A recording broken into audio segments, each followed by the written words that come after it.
Imagine this. You're sitting in your Radio Shack, crackle of static filling the air as you tune into a frequency. Suddenly a voice breaks through the noise, clear and strong,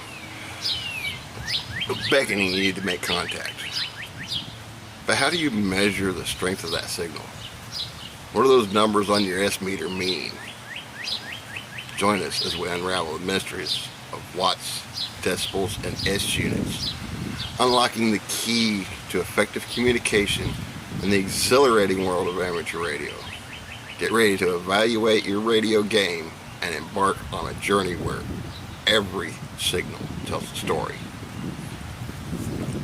Welcome to New Ham Basics. I'm your host, Greg KD90. Today, Pete Van Eyes asks, okay with VHF mode, but repeater works well with 25 watt rigs.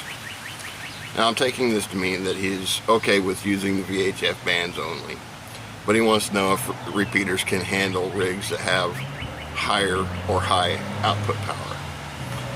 The answer to that is yes, in general, and we'll get into how in just a moment. But let's remind ourselves of how repeaters actually do work. Repeaters receive your signal and relay it back out. This generally has the side effect of extending your range, and many repeaters have amplifiers in order to take advantage of this effect. But in order to explain why repeaters aren't really affected by your radio's output power, we need to dive deep into the world of amateur radio to unravel the mysteries of signal strength. Understanding the relationship between watts, decibels, and S units is crucial for mastering the airwaves. So, grab your favorite beverage. I tend to like a stout double espresso cold. Today's the Starbucks. It's a little bit bitter. It's not as good as my preferred Cafe Bustelo. And let's embark on this journey together. So let's explore the fundamentals of signal strength in amateur radio. And we're going to break down complex concepts into bite-sized pieces, making it easy for anyone to understand. And by the end, you'll be equipped with the knowledge to enhance your radio communication skills and take your hobby to the next level. And yes, folks, I am working from notes. Let's look at the signal report exchange. When making a contact with another operator, it's common practice to exchange signal reports.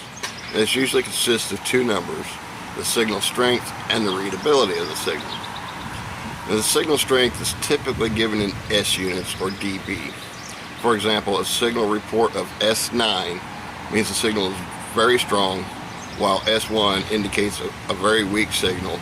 Similarly, a signal report of 5.9 indicates a strong signal, while 5.1 suggests a weak signal.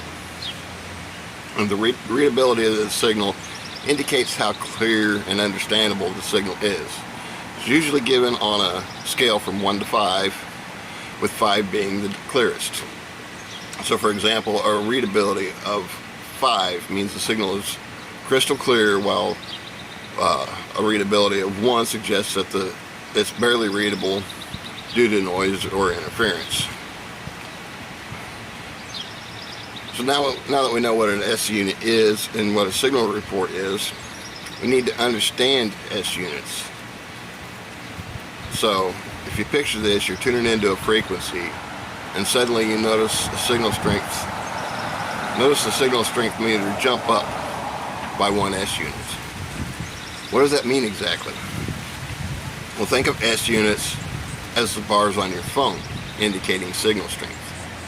Each increase of 1 S unit corresponds to a 4 times increase in power.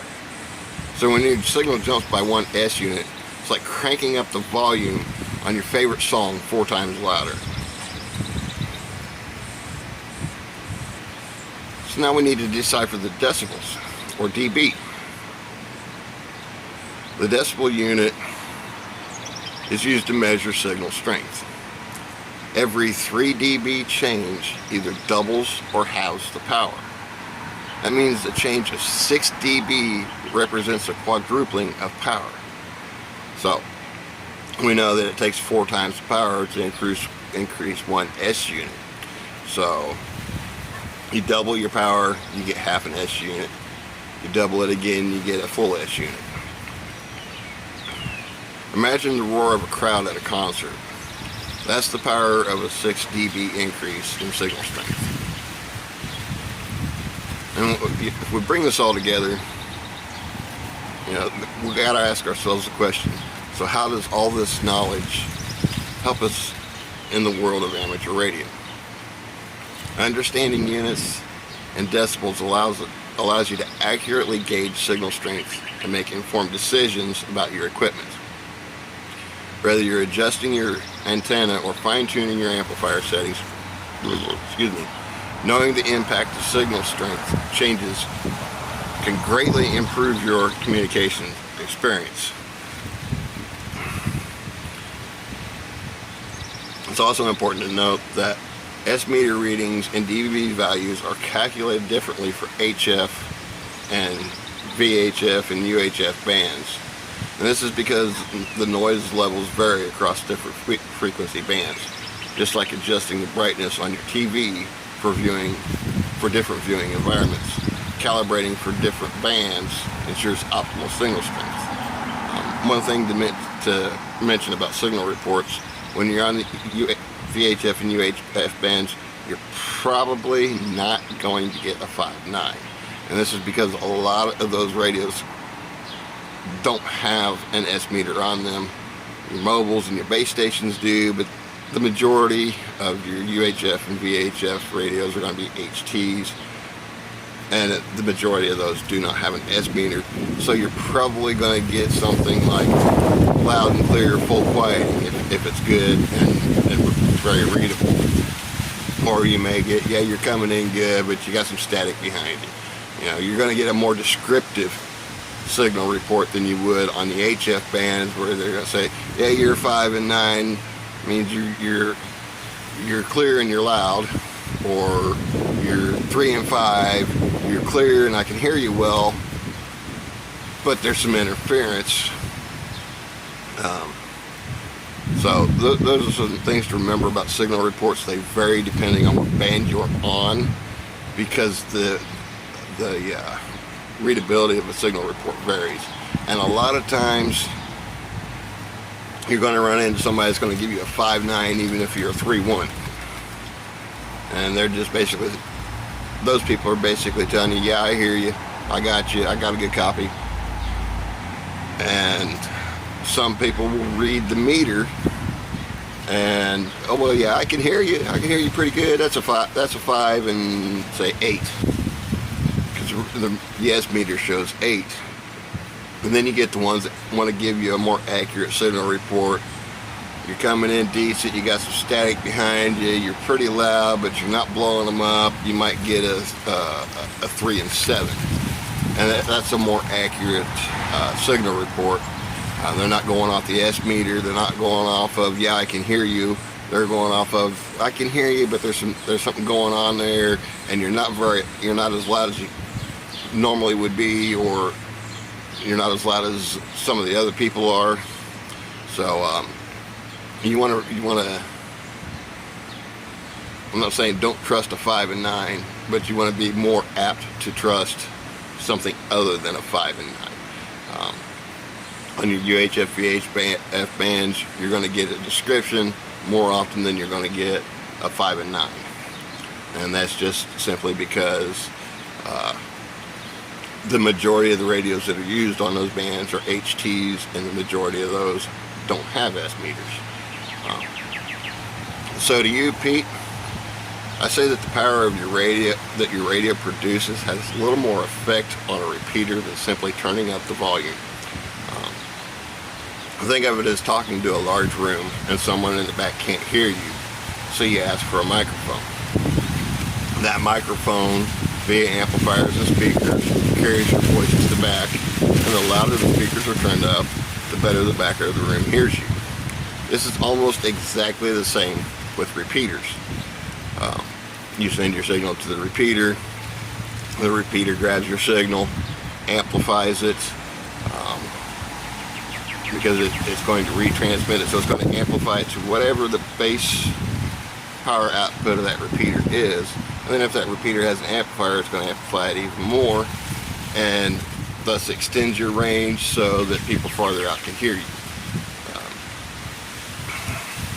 And to the rest of you, if you made it this far, congratulations. You just unlocked the secrets of signal strength and amateur radio.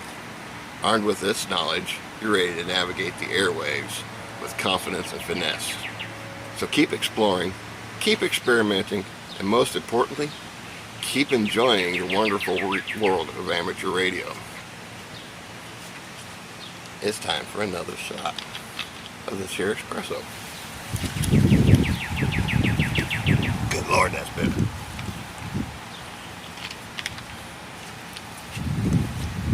A couple of quick channel announcements since you made it this far.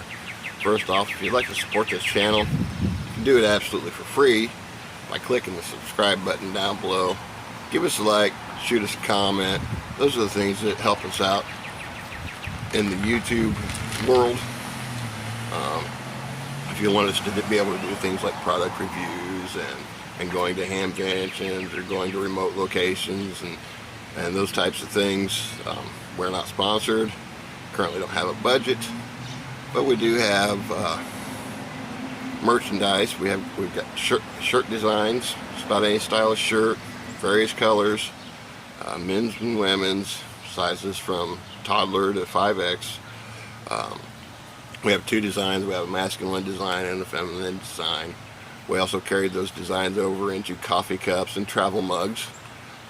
The travel mugs are a little tricky to access. You want to go to the coffee mug, and then there'll be a button for more options, and that's where you'll find the travel mug. Well, I've also written a story. It's a fictional story called Whispering Airwaves. I did a video on it, and that is now available on Kindle and on Amazon in paperback. It is turning into a series, so it's something you might want to get involved in. I've already got the next two plot lines figured out, with openings left for extension. And a little insider tip: once I get to a certain point, I'm going to collaborate them all into one. And if you've enjoyed it up to that point, you're also going to get at least one or two bonus stories that are going to be exclusive to the anthology that won't be released individually. But at this point, the books and the merchandise are ways you can support the channel if you would like to make a monetary support. Otherwise, just give us a click the subscribe button, give us a like, drop us a comment every now and then. If you've got questions, I'll try to answer them the best I can. If I can't answer them, I'll do some research and come up with an answer and try to make it something that anyone can understand. So with that, I'll leave you. This is KD9ZRO saying 7-3 and clear until next time.